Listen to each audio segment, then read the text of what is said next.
continue sur l'innovation. HRS, c'est bien sûr l'hôtel individuel, mais HRS, c'est bien sûr également, depuis plus de 10 ans, la gestion des meetings simples et des groupes. Et donc, je laisse la parole à Noël, qui chez nous gère les comptes stratégiques sur la partie masse, qu'on appelle le masse chez nous, donc les groupes et meetings simples, et qui a une très belle histoire à nous raconter.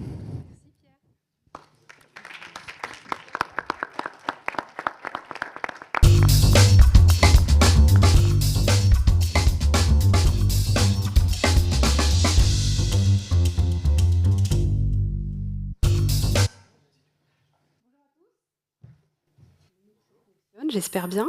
Oui, voilà. Donc effectivement, les sociétés ont toujours eu des voyages pour les séminaires et les groupes hébergements. Toujours. Et depuis la pandémie, il est devenu extrêmement important de réunir les équipes, puisque la pandémie a quand même créé une espèce d'isolement entre collaborateurs. Et évidemment, les entreprises se sont aperçues qu'il fallait vraiment se réunir pour refaire de la créativité, refaire de l'esprit d'équipe. Et justement, cette étude qui est... le micro fonctionne bien ? Oui. Sortie par BTN en avril 2024, avec 164 entreprises qui ont répondu. Et elles ont toutes fait le même constat, une augmentation réelle des déplacements en raison de séminaires et de groupes hébergements. Et évidemment, les acheteurs se sont dit, bah oui, on va avoir une augmentation de nos dépenses. Oh. C'est bon ? Ouais, c'est assez désagréable. Ouais, j'espère que ça va le faire. Et donc, c'est là où les choses se compliquent, pardonnez-moi. C'est que cette augmentation, elle reste assez globale, c'est un constat financier, et je dirais sa constitution, elle reste assez opaque. Aujourd'hui, tout ce qu'on sait, c'est qu'on va avoir une augmentation, mais aujourd'hui, combien d'entre vous, en tant qu'acheteurs, seraient capables de dire exactement en l'espace de 10 minutes comment s'est constituée cette dépense sur le groupe hébergement, comment s'est constitué les séminaires, où est-ce que vous avez effectué vos séminaires, avec qui, à quel tarif. Et effectivement, la réponse... elle est assez floue. Elle est assez floue puisque HRS, qui existe à peu près depuis les années 70, qui est à l'écoute de ses clients, a effectivement eu le même constat, c'est que cette catégorie d'achat, aujourd'hui, elle est gérée 70% offline. La définition du offline, on va le dire, c'est une personne qui va téléphoner, sélectionner sur Internet un hôtel, essayer d'avoir un devis et se dire, bah oui, on va faire cette réunion à cet endroit-là. Le gros problème de ça, c'est qu'il réside sur les épaules de cette personne, le réservataire. D'ailleurs, dans les entreprises, vous n'avez pas vraiment des réservataires spécialistes meetings and groups. C'est une personne qui, parmi toutes les tâches qu'elle a, va avoir la responsabilité des réservations. Et le gros problème de ce manque d'expertise, c'est que cette personne va faire de son mieux pour que ses collègues passent un bon moment. Mais derrière, pour l'organisation, ça veut dire quoi? Ça veut dire une complexité pour récupérer une facture qui, elle, dans sa constitution, ne va pas forcément répondre aux audits financiers. Et d'ailleurs, on sait, HRS l'a constaté, entre 30 et 60% des factures ne sont pas auditées, et 50% effectivement ne peuvent pas faire l'objet d'une réclamation de TVA. Ce qui est environ, je dirais, 10% de votre volume de dépenses de cette catégorie que vous avez perdu, que vous auriez pu effectivement récupérer assez facilement. Donc en plus, sur ce constat, la personne qui fait de son mieux pour faire la réservation, récupérer la facture, payer le fournisseur dans les temps, donc déjà payer le fournisseur, ça veut dire que peut-être il y a une politique d'achat qu'il faut vérifier, un purchase order à donner, etc., etc. Faire remonter le tarif, est-ce qu'il doit être TTC, est-ce qu'il doit être en net, etc. Et là encore, les choses ne sont pas forcément très linéaires, très conformes. Là où HRS également a fait un constat assez flagrant, c'est que la sélection du fournisseur n'est pas non plus conforme. Dans le sens où chez HRS, pour qu'un fournisseur soit sur la plateforme, quand je dis fournisseur, c'est un hôtel, un lieu de séminaire, doit répondre à 5 normes. La satisfaction de l'expérience sur place, l'hygiène, bien évidemment, qui est safety en anglais, la sustainability, bien évidemment, on l'a écouté ce matin, les RSE, les politiques RSE sont de plus en plus importantes. Saving, safety, security, la sécurité, effectivement. En tant que femme, je n'ai pas envie de me retrouver dans certains quartiers où, très clairement, je me sentirais un peu trop observée. Et ça, aujourd'hui, sur les épaules d'un seul réservataire qui a autre chose à faire durant toute sa journée, il n'a pas l'évidence d'aller vérifier si le quartier à Amsterdam va correspondre au voyage d'une femme seule. Et à cet instant, il arrive bien sûr le critère qui, je dirais, est le plus connu au sein des organisations, c'est le savings. Le savings, quand vous avez déjà de la disponibilité qui répond à votre critère d'organisation d'événements, vous avez un tarif qui est à peu près acceptable, je dirais le savings, et 3/4 du temps passe à la trappe. Donc bien évidemment, ça montre quoi? Ça montre qu'aujourd'hui, 70% des réservations, groupes et séminaires qui sont faites offline ne sont absolument pas conformes ni linéaires à l'organisation d'une entreprise. Et en plus de ça, sur le plan financier, vous ne pouvez pas ni en récupérer la TVA, ni vous dire que votre facture est auditable correctement. Alors, évidemment, HRS, qui, donc je disais encore, existe depuis les années 70, est à l'écoute de ses clients. Et les clients ont demandé, est-ce que vous pouvez prendre en charge nos réservations groupes et séminaires? HRS a bien évidemment fait ce constat et en a émis une réponse. Une réponse en prenant en compte l'écosystème qui est autour. Puisque quand vous vous déplacez et que vous avez la responsabilité de vos collègues pour un événement, vous devez faire attention au voyage, au transfert, au mode de paiement et après les dépenses sur place. Les notes de frais. Et tout ça sur les épaules d'une seule et même personne, à hauteur de 70% de la dépense groupe et séminaire dans une entreprise. Vous savez combien, juste un petit truc arrière, 70% du offline, juste prendre son téléphone, sélectionner un hôtel, essayer de faire un petit peu de la négociation, pour 1000 réservations avec un panier moyen de 6 800 €, c'est 400 000 € en moins sur votre ROI à l'année. 400 000 € juste pour passer du temps à faire de l'administratif. Juste quelque chose qui n'est pas sous contrôle, automatisé et flexible à disposition de n'importe quel collaborateur. En plus, il faut le fermer. 400 000 €. Alors on pourrait se dire, oui mais bon, moi je gère des millions, je dirais 400 000 €, c'est dans mon PNL, je suis pas mal. Mais les 400 000 €, vous pourriez en faire autre chose. On est encore sur une politique RSE que vous pouvez donc optimiser. Et en plus, avec cet écosystème, on demande à la personne qui va s'occuper de tout ça de prendre en compte tout ça. Alors qu'aujourd'hui, effectivement, HRS, qui a pris soin année après année des dépenses transientes, a compris que, en mettant sous contrôle les dépenses, en automatisant, en intégrant dans des plateformes de réservation les politiques achats, elle va venir libérer effectivement le travail de personnes qui ont autre chose à faire dans leur journée, mais surtout rendre service à toutes les personnes qui indirectement sont liées à cet écosystème. Les facturations, le safety, la déclaration safety. Quand vous faites un événement aux États-Unis, vous êtes obligé de faire une déclaration. Si vous ne le faites pas, vous avez donc une amende. Et tout ceci, grâce à HRS, est maintenant en place, automatisé, sous, je dirais, une seule et même plateforme, un seul one-stop shop. L'élément, je dirais, le plus important quand je prends soin des clients, la première chose que je leur dis, c'est la plateforme, elle est faite aussi pour automatiser vos attentes en termes de sourcing. Libérer un réservataire de la qualité, je dirais, de la sélection du fournisseur qui va être à sa disposition. Un tarif négocié, mais également, comme on l'a dit tout à l'heure, les 5 S. Le safety, sustainability, security, le savings. Et de ce fait, la personne, quand elle va se rendre sur la plateforme, elle va déjà avoir une liste d'hôtels qui a été scrupuleusement étudiée en fonction de votre politique d'achat. Et cette politique d'achat, nous, HRS, nous en faisons bien évidemment des recommandations. Et je dirais même que dans le cas de figure, par exemple, où on s'occuperait déjà de votre transiente, on ferait bénéficier à votre entreprise, je dirais, notre pouvoir de négociation de par votre volumétrie transiente sur le MNJ. Et grâce à ça, effectivement, vous allez avoir une volumétrie de réservation qui va être mieux identifiée et donc un pouvoir de négociation plus important. Puisque, je dirais, il y a pas mal de cas qu'on rencontre avec des clients qui nous disent « Moi, je me rends dans un hôtel, l'hôtel, mais s'en fiche, mais total. J'arrive, je fais mon événement... Je pourrais être de n'importe quel secteur, pour n'importe quel événement. Je n'ai pas plus de reconnaissance. Ni plus ni moins. Pourquoi? Parce qu'en fait, la production est diluée. On en revient encore à notre réservataire très courageux, qui a fait sa résa, qui a fait de son mieux, mais qui en fait n'a pas eu le temps de prendre en compte l'aspect qualitatif des choses.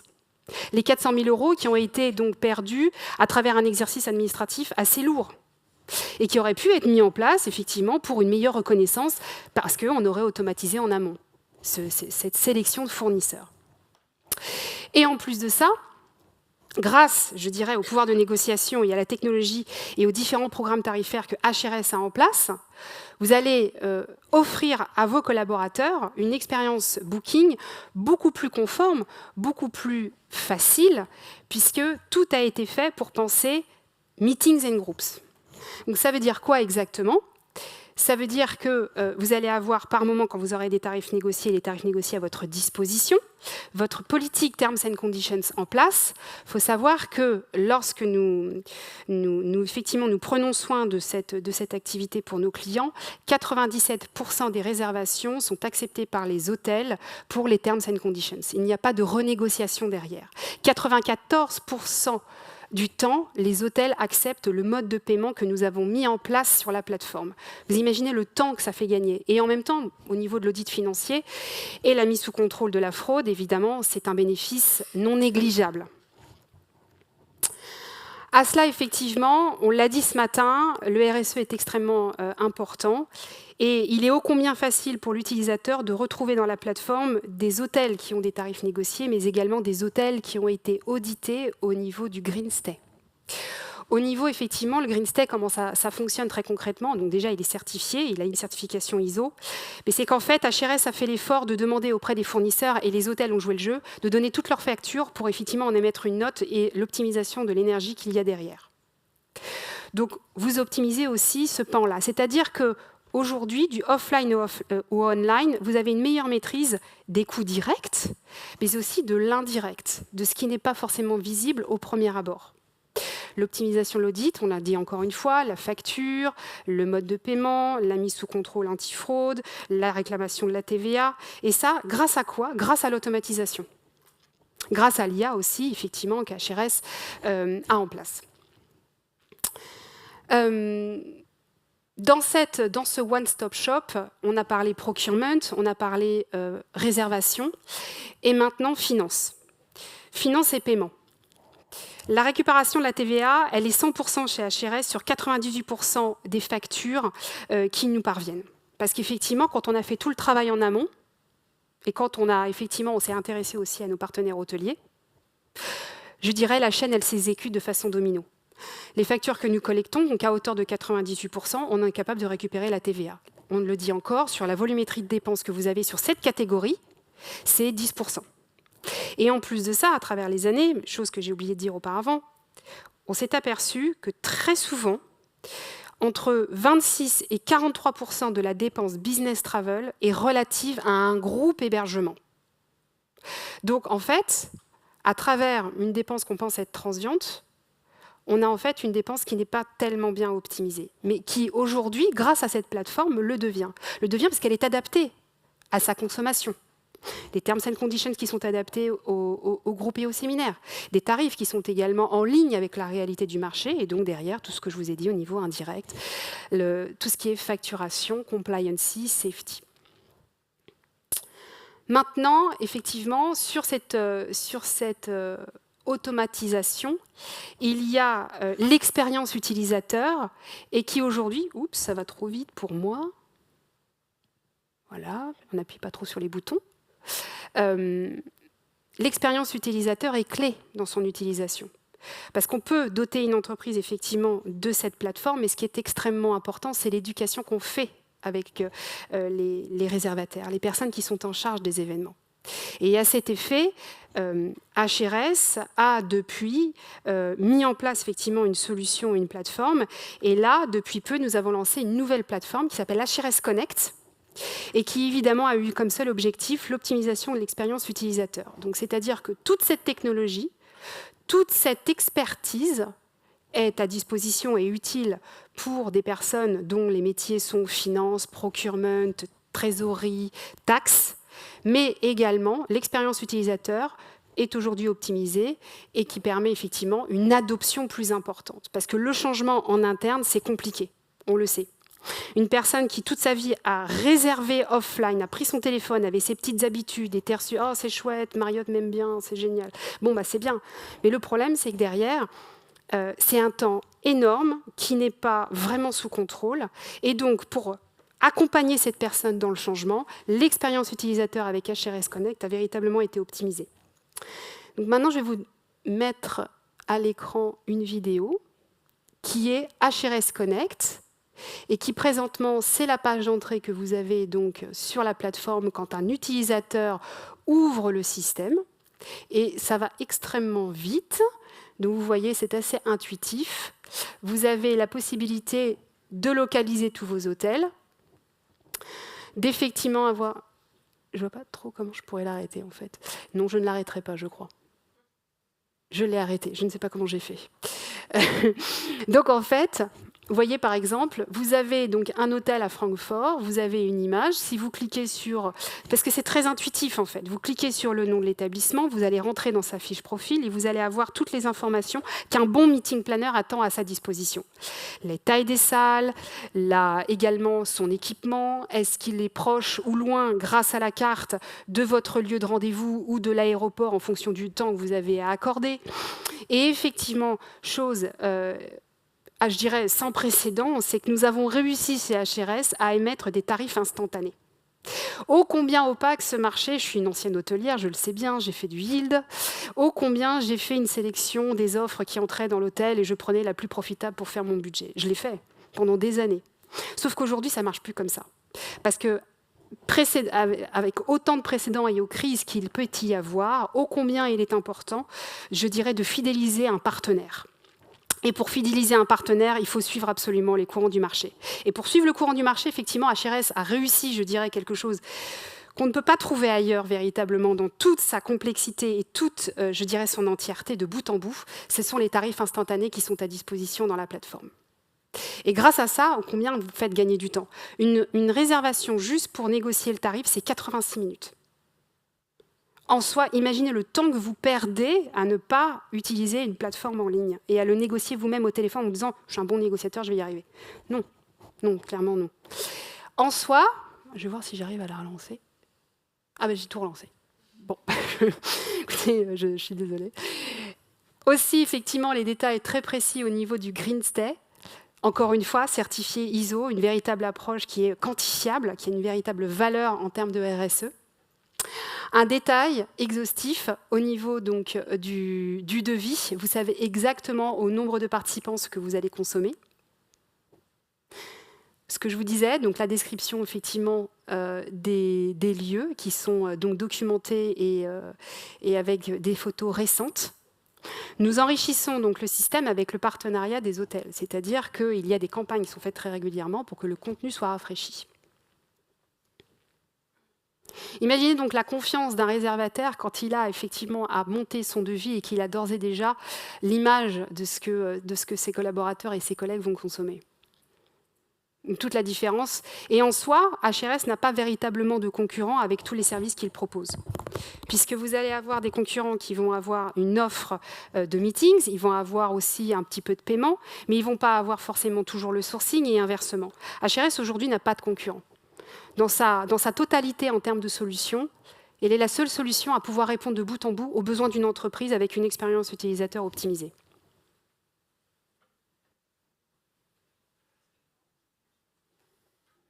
C'est déjà en place en Allemagne. Nous avons déjà des clients qui utilisent cette plateforme. Nous allons la lancer d'ici peu, voir si on n'a pas déjà certains pilotes qui sont déjà sur la France.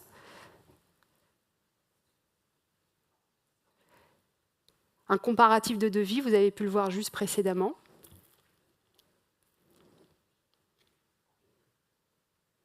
Une approche vraiment intuitive.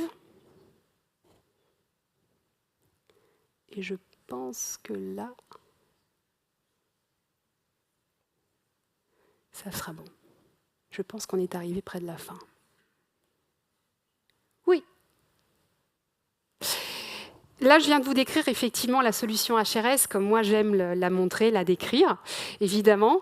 Je trouve qu'effectivement, elle a tout son sens au sein d'un écosystème où il faut aujourd'hui faire de plus en plus preuve de transparence et optimiser les coûts pour réinvestir de l'argent sur des projets qui sont plus qualitatifs et au bénéfice d'un plus grand nombre.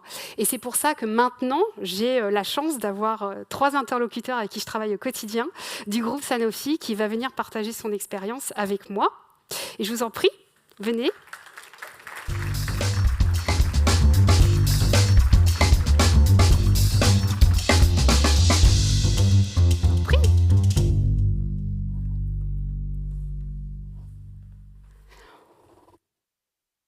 Alors, ça ne marche pas. Vous essayez? Allô? Ah. Bonjour. Bonjour. Ça marche? Super. Bonjour, ça marche. Ouh là là, beaucoup trop vite. Beaucoup trop vite. Voilà. Super. Déjà, je vous propose que vous vous présentiez. On va commencer par ordre logique, on va commencer par une vision globale. Après, on va parler de la France à travers Denis, qui a été le premier pays chez Sanofi à bénéficier de la solution HRS.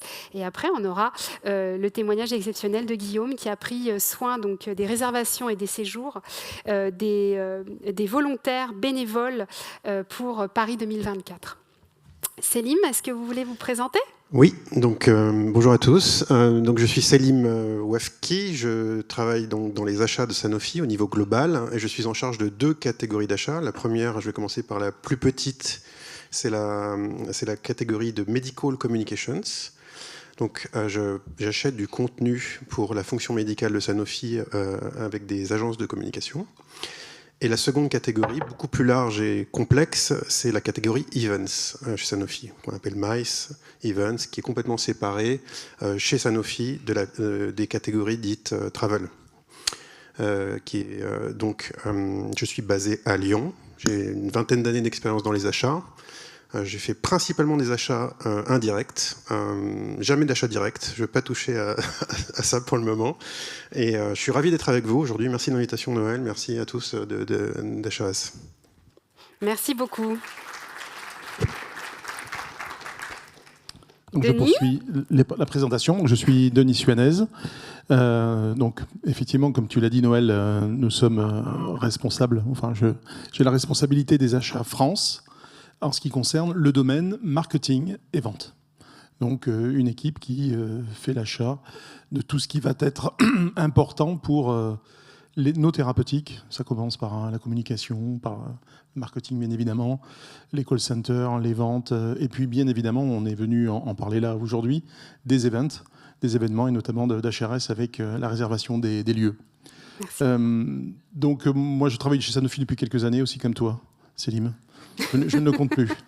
Mais ma particularité, c'est que je n'ai pas fait des achats tout le temps. Oui. Pendant 17 ans, je me suis occupé des ventes, la promotion. Pendant 12 ans, des ressources humaines. Et puis là, la grande joie de m'occuper des ventes aussi. Donc j'ai abordé cela aussi avec beaucoup d'intérêt. Et ça a été un sacré challenge. On va en parler dans le détail. Merci beaucoup. Merci. Je poursuis. Donc Guillaume Durand, merci Noël de nous avoir invités. Moi aussi j'ai un profil un petit peu particulier parce que je suis très récent dans les achats. Je n'achète absolument pas de l'hôtellerie aujourd'hui. Moi je suis responsable des achats d'études de marché chez Sanofi. Mais j'ai un parcours particulier puisque pendant 17 ans je me suis occupé du marketing. J'étais responsable marketing et donc j'accompagnais les équipes commerciales et nos clients, notamment professionnels de santé, dans ce que tu évoquais tout à l'heure, l'organisation de nos séminaires et la prise en charge de nos clients sur les congrès. Et ce qu'on va aborder tout à l'heure ensemble, c'est comment est-ce qu'on a géré l'accueil de nos volontaires pendant les Jeux Olympiques. Et c'est quelque chose effectivement qui m'a tenu à cœur. Et j'ai été responsable de ce programme-là pendant 2 ans. Et c'est une expérience qu'on va partager qui est assez exceptionnelle. Merci beaucoup. Et justement, dans le cadre de vos activités, Selim, pourquoi l'événement? Pourquoi se réunir? C'est important chez Sanofi. Il faut comprendre que Sanofi donc, est une biopharma maintenant pure play. Vous avez suivi la vente de la petite boîte jaune qu'on connaît très bien en France, Doliprane, qui a fait la une de nos journaux et qui était donc plus une vocation là, de vente sans ordonnance de médicaments.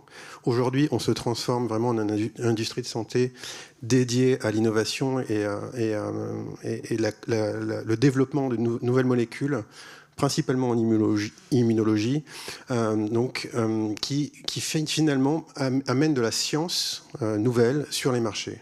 Et comment on le fait? Bien évidemment, il faut voir que Sanofi investit à peu près 6 milliards d'euros par an en R&D. C'est en connectant les gens qui produisent cette science au quotidien chez Sanofi. Donc à savoir nos chercheurs du monde entier se connectent au travers de la publication scientifique, mais aussi au travers des événements qui deviennent finalement pour nous une partie intégrante de notre métier, d'aller échanger l'innovation et la science de nos produits dans des événements en présentiel et bien évidemment en virtuel. Et c'est la raison pour laquelle l'Events est vraiment une valeur ajoutée énorme pour Sanofi, en nous assurant que nous pouvons développer collectivement au niveau du tissu scientifique mondial la meilleure des innovations pour nos patients.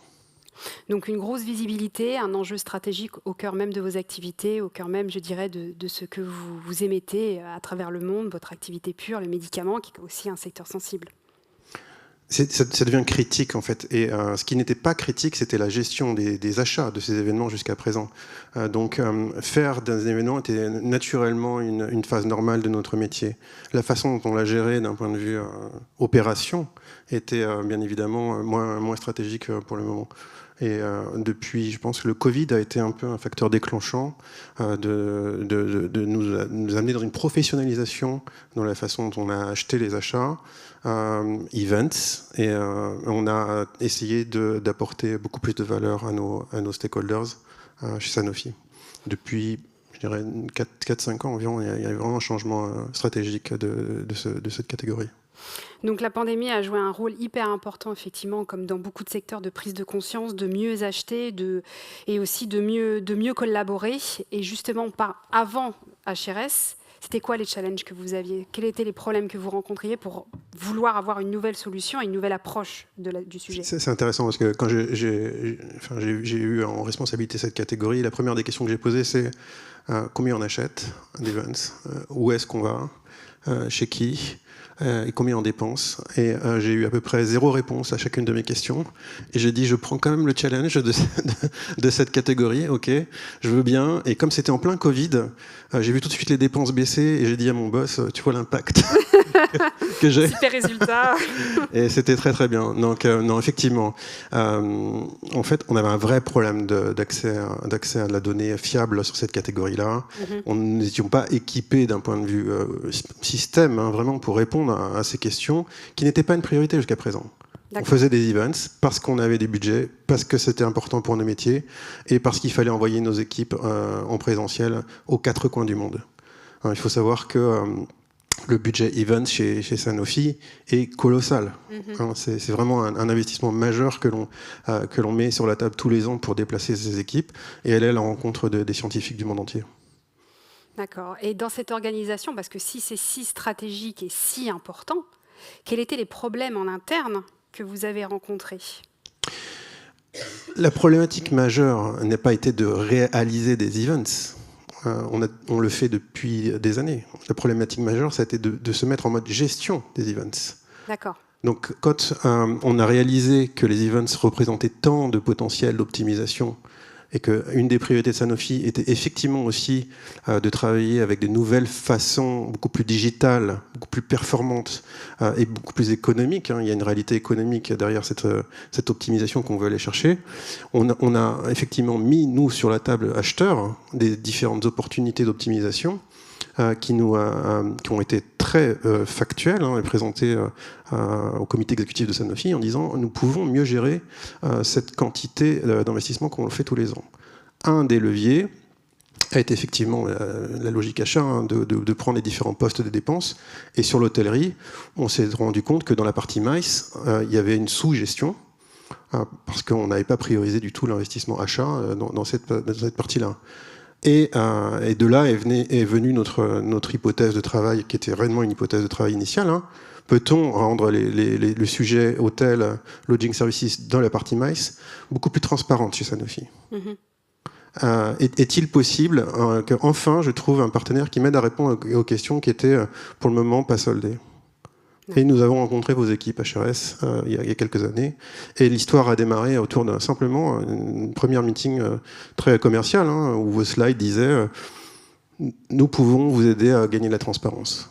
Nous pouvons vous aider à optimiser votre façon d'acheter des hôtels sur la partie MICE.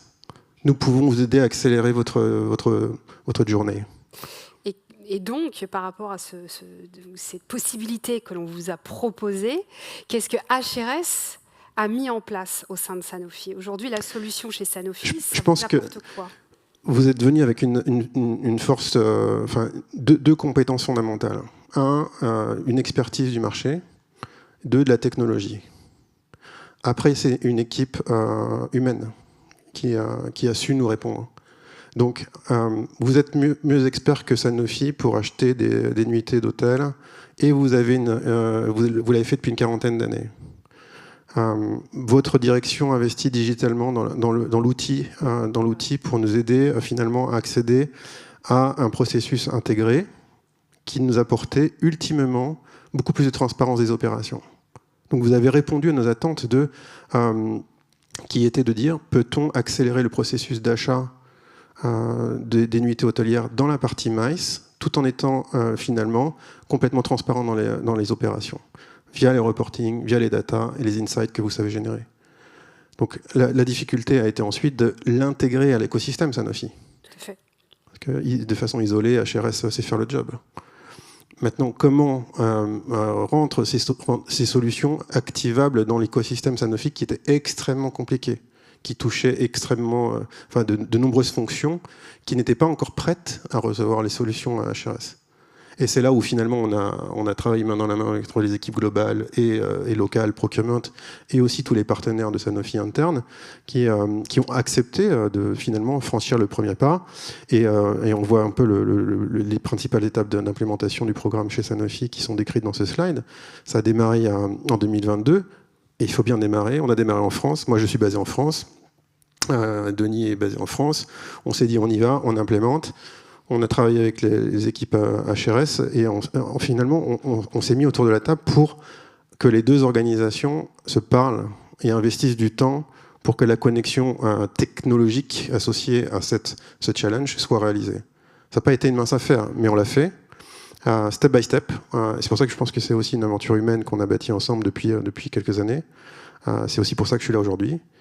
C'est pour vous remercier et vous dire que effectivement c'est possible de réaliser si on veut le faire. Donc aujourd'hui, le principal défi, il est certainement un défi décisionnaire, humain. Oui. Et si vous êtes capable de prendre ces décisions, vous allez pouvoir l'exécuter. Merci. Petit point, vous disiez donc un défi technologique, je dirais au niveau technologique, pour en revenir à un aspect qui est quand même très important, je dirais, de la solution, au niveau finance, au niveau transparence de la dépense pour vos collègues de la finance, du P2P, de la trésorerie.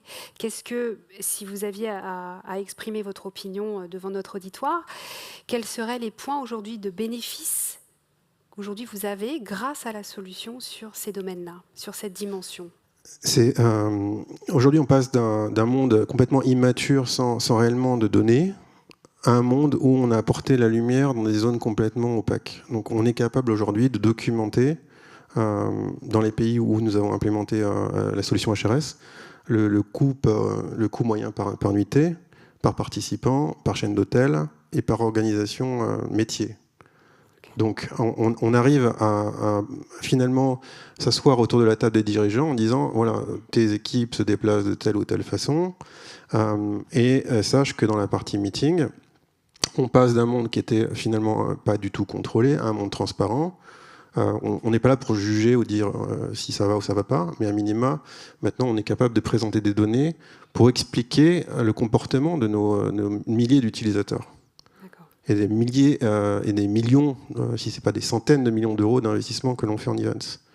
à minima, on apporte des données très très factuelles à nos dirigeants. Donc d'un point de vue transparence des opérations, on arrive à être très très clair, je pense ensemble déjà, et avec les chaînes d'hôtels, mais aussi avec nos stakeholders internes. Alors l'objectif, c'est pas de rattacher, c'est pas d'augmenter, je dirais, de la charge de travail. HRS a aussi intégré votre écosystème. Aujourd'hui, est-ce que vous pourriez nous décrire à quel point est-ce que nous avons réussi à effectivement apporter une expérience fluide au sein de votre écosystème d'achat? Alors, on a aujourd'hui 2 systèmes qui sont complémentaires. Un premier système en France où on a travaillé sur les parties sourcing et booking, mais pas paiement. Donc, on a utilisé les solutions d'HRS, connecté à notre solution Coupa pour placer les commandes. Donc, ça, c'est normal, je dirais. C'était pas le plus dur. En Allemagne, on a été un peu plus loin. En Allemagne, on a intégré du sourcing au paiement, les solutions HRS à nos systèmes SAP. Donc, on a pu documenter un processus complètement end-to-end, touchless, digital, de l'émission de la demande jusqu'à la réconciliation des factures, complètement intégré.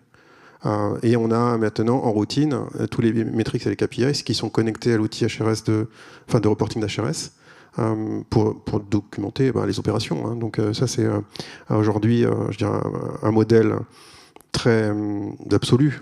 Est-il réalisable à large échelle? On a pris là une décision un petit peu différente. On va adapter. On a appris énormément de ces 2 modèles-là. Mais ce qui est certain, c'est qu'on a pu utiliser ces données pour convaincre le comité exécutif d'utiliser HRS dans d'autres pays. Donc les décisions de rollout maintenant qui se passent au niveau global est complètement maintenant décidée. C'est une priorité de Sanofi et est rendue possible parce qu'on a documenté dans ces 2 pays la performance du programme. Merci beaucoup. Avant de donner la parole à Denis, si vous aviez un mot supplémentaire pour, je dirais, partager votre expérience avec notre auditoire. Écoutez, c'est une expérience qui est très instructive parce que moi, je ne venais pas de ce monde-là il y a 4 ans. Je travaille sur d'autres catégories d'achat. J'ai une expérience humaine fantastique avec vos équipes. Je suis convaincu qu'on est encore en phase d'apprentissage. Donc moi, ce que je peux conseiller aux différents participants, c'est continuer d'investir.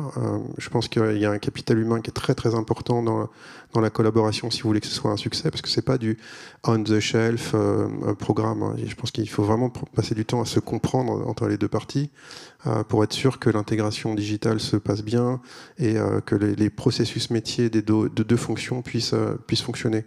Donc, passez du temps à vous comprendre, investissez dans cette relation, et je pense que vous en aurez un bon bénéfice. Merci. Merci beaucoup, Selim. Justement, on parlait capital humain, on parlait collaboration. Denis, justement, va nous partager son expérience sur la mise en place de la solution, qui a été donc la première en place sur la France. Et justement, comment ça s'est passé? Qu'est-ce qu'on a fait pour, je dirais, mettre en place au bénéfice des utilisateurs? Je regarde Selim parce que lorsque je suis arrivé dans cette organisation, Selim m'a dit on a un projet, ça s'appelle HRS, voilà ce qu'il faut lancer en France. Et Sanofi est une citadelle magnifique, mais une citadelle de certitude et d'habitude. Donc il a fallu chercher un moyen de pouvoir convaincre que cet outil est un outil, comme nous le savons aujourd'hui, qui nous aide considérablement sur la visibilité et sur le choix des lieux. On avait la possibilité, comme toute citadelle, il y a plusieurs portes. La première, c'était par autorité. Alors on sait très bien que l'autorité, parfois, certaines organisations, on peut se confronter à des personnes qui ont plus d'autorité que nous, et donc on va avoir forcément un effet inverse, et donc des oppositions.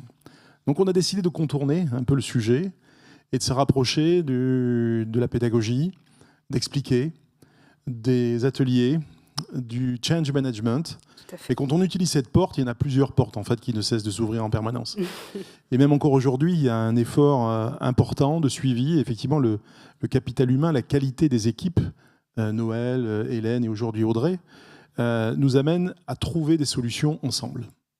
Alors, ce que nous avons fait, c'est une succession, parfois d'ateliers, de communication, et nous communiquons encore sur l'intérêt d'HRS, puisque comme il y avait des habitudes, faire un séminaire à l'autre bout de la planète, et j'en ai profité aussi, parce que dans la promotion, on en fait beaucoup, quand on se retrouve voilà, à Sun City, au fin fond de l'Afrique du Sud, ou à Madrid, ou encore à Dublin, l'habitude que nous avions, c'était de trouver un lieu et puis de s'en satisfaire.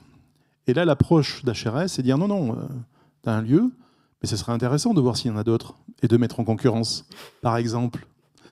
Et ça, c'est un changement. Un changement parce que lorsqu'on a des patrons qui sont d'un pays, et je pense à Roy, vous ne connaissez pas, je ne dirais pas son nom. Bien. Voilà, donc il y a certaines habitudes, qui aiment bien le pays de la Grèce. Oui, il va falloir proposer autre chose. Et la proposition que nous allons faire, c'est une proposition aussi bien dans la qualité des lieux, mais aussi dans le coût, parce qu'on est quand même très sensible à cela. Et c'est cette mise en place progressive que nous avons pu bien proposer à HRS, et depuis maintenant 2 ans, on a encore parfois des moments des sueurs froides. J'en ai eu une hier encore. Mais l'important, c'est véritablement de se préparer et de se dire que rien n'est fini. On pourrait se dire que voilà, c'est établi, on a mis en place un outil qui est remarquable, le process est très clair, il s'améliore encore plus comme on a pu le voir, mais c'est sans cesse revenir sur le sujet et essayer en permanence de trouver des solutions, parce qu'il y a des équipes qui changent, des organisations qui sont changeantes, et c'est comment on va mettre en place le meilleur process et accompagner en permanence sur le changement des habitudes. Merci beaucoup. Guillaume ? Noël. Alors, Guillaume, votre demande, elle est particulière parce que je dirais, nous, notre cœur de métier chez HRS, c'est le Simple Meetings, une demande qui n'est pas dotée de beaucoup de complexité. Je crois que mon micro a un problème. De complexité, et pourtant HRS a su relever le challenge et vous apporter du support dans le cadre, effectivement, de l'hébergement de 2200 collaborateurs Sanofi à travers le monde, dans un cadre extrêmement sécurisé à Paris. Et qu'est-ce qu'on a fait pour ça ?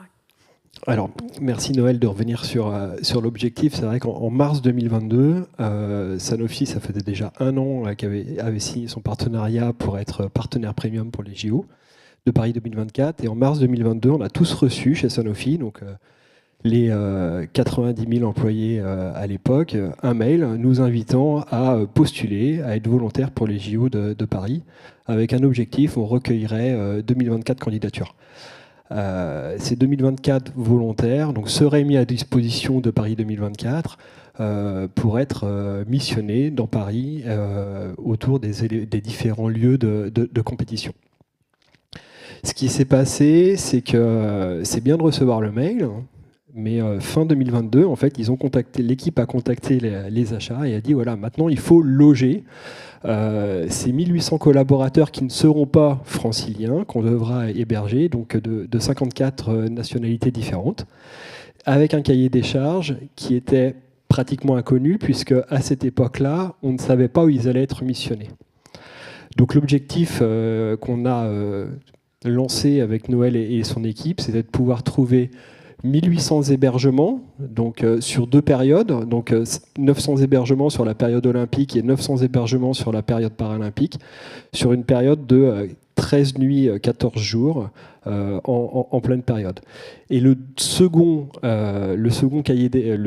objectif à ce cahier des charges-là, c'est qu'on devait être à walking distance des sites olympiques, puisqu'il était hors de question pour des collaborateurs qui seraient dans un contexte de business trip, c'est-à-dire que par rapport à un passionné de sport en France, membre d'une fédération qui allait prendre 15 jours de congé pour venir à Paris, nos collaborateurs resteraient sous la responsabilité de Sanofi pendant cette période-là. Okay. Et je dirais, il y avait un maîtrise qui était assez intéressant. Ça représentait à peu près quoi comme volumétrie ? Je trouvais ça assez éloquent. C'était à peu près combien d'années de voyage que ça représentait pour une personne ? Et vous n'aviez pas un challenge RSE là-dessus ? Alors, on avait un challenge RSE. L'objectif, en fait, le challenge RSE, il est venu au fur et à mesure de la progression du projet, puisque dans un premier temps, on était contraint par Paris 2024 de passer par le housing. Le housing était principalement guidé par les partenaires de Paris 2024, avec des gros porteurs sur Paris qui malheureusement étaient déjà bookés par les délégations de sportifs des différents pays et par les familles. Et lorsqu'on est venu vous voir, on vous a dit, bah voilà, nous le problème c'est qu'on nous offre que des hôtels, des gros porteurs à Marne-la-Vallée, à Villepinte, qu'est-ce qu'on peut faire sur Paris Intramuros ensemble avec ce contexte RSE. Le second point qu'on abordait sur la période, c'était effectivement ce Matrix. À l'époque, on n'en avait aucune conscience. Ce qu'il faut savoir, c'est qu'on a réussi, avec nos partenaires, certains sont dans la salle, à booker 28 hôtels sur la période olympique, 23 sur la période para. Et ce qu'il faut avoir à l'esprit, c'est que ça a représenté 70 ans d'hôtellerie pour une personne. Puisque lorsqu'on prend les 1800 collaborateurs et qu'on multiplie par le nombre de nuits sur les deux périodes, on était sur ce matrix-là. Donc ça a été le premier challenge, et où on a été très satisfait, c'est qu'un an avant les JO, donc le 14 juillet 2023, je m'en souviens, je partais en congé, et j'annonçais au groupe projet chez Sanofi qu'on avait booké tous les hôtels pour l'ensemble de nos collaborateurs, et qu'on allait pouvoir se concentrer avec l'équipe HRS sur les conditions de paiement, et ensuite sur l'attribution des hôtels pour nos collaborateurs en fonction de leur lieu de mission. Et c'est là où ça a été le deuxième challenge, c'est ce côté achat. C'est-à-dire que lorsqu'on réserve 70 ans d'hôtel, mais qu'à côté de ça, on a une obligation de sûreté et de sécurité pour des collaborateurs qui viennent dans un moment où malheureusement le risque attentat à l'époque il était quand même évoqué dans la presse tous les jours, on doit pouvoir se détacher de cet aspect achat. Et c'est là où en fait l'équipe HRS a été d'un support exceptionnel, c'est-à-dire que lorsque nous on avait des conditions de paiement pour les réservations qui ne nous convenaient pas, l'équipe HRS a pu négocier avec les équipes dans le décalage des échéances de paiement et dans la discussion avec l'ensemble des hôteliers. Donc on vous a libéré pour des missions qui étaient plus importantes à vos yeux. C'était une mission qui était importante, mais comme vous le disiez Noël tout à l'heure, en fait, en termes de temps homme, et je pense que c'est aussi une sorte de cost avoidance, c'est-à-dire que les FTI chez Sanofi, on a économisé aussi sur le temps homme passé à appeler chaque hôtel. Si on prend juste la période olympique, c'était 28 hôtels, pour négocier à chaque fois les discussions. Il y a un second point où vous nous avez aidé énormément, c'est sur le côté sûreté et sécurité. Puisque, comme je vous le disais, on était dans un contexte business trip, et où ça a été vraiment un support très important, c'est la mise en relation qu'a fait HRS entre Sanofi et les équipes hôtelières. On a pu mettre en place des webinars organisés par HRS avec tous leurs hôtels, tous nos hôtels, pour pouvoir expliciter le processus que vous pourriez avoir avec vos collaborateurs d'un point de vue assistance en cas de problème de santé physique ou mentale pendant les JO, parce que certains venaient de très loin. Et puis également sur cette obligation pour Sanofi, dans un contexte de business trip, de savoir où étaient nos collaborateurs à un instant T. Et ça s'est très bien passé. Ils ont été très à l'écoute. Et moi, mon objectif, c'était qu'à J+1 de leur checking, je puisse avoir la liste complète de si je prends les Olympiques, mes 900 collaborateurs sur Paris, qui était arrivé, qui n'était pas arrivé. Et ça a fonctionné. C'est-à-dire que le lendemain matin, à 11h, je savais exactement qui n'avait pas fait son check-in dans l'hôtel, et je pouvais les contacter individuellement avec l'équipe pour savoir où ils étaient. Alors, certains n'étaient pas encore arrivés, ils avaient du retard d'avion, et puis d'autres avaient décidé de se loger dans Paris avec leur famille sans nous tenir au courant.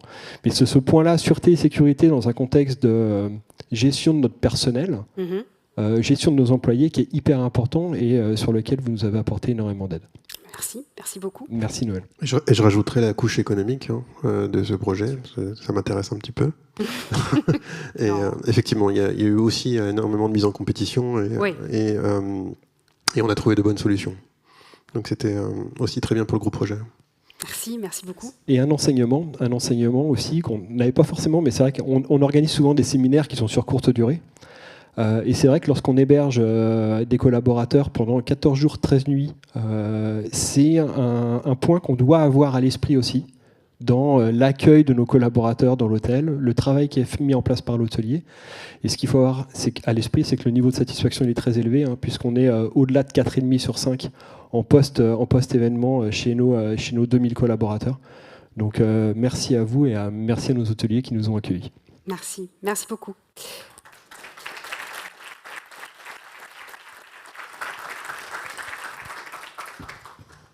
Très bien, je vous remercie beaucoup, monsieur. Il y avait eu, juste pour terminer, mais quand on avait démarré aussi, on pensait passer qu'avec un seul une seule plateforme de réservation. Oui, c'est vrai. Et donc le travail que nous avons fait ensemble a permis aussi de casser le monopole. Et ça a été un sacré challenge. Et je te rejoins, Célim, sur la possibilité d'économie qu'on a pu réaliser. Voilà. Merci beaucoup, Denis. Donc voilà, présentement, j'espère que cet échange d'expérience vous a apporté des connaissances, la preuve qu'effectivement la digitalisation est possible pour tout type d'événement. Et maintenant, je vais laisser la parole à Pierre.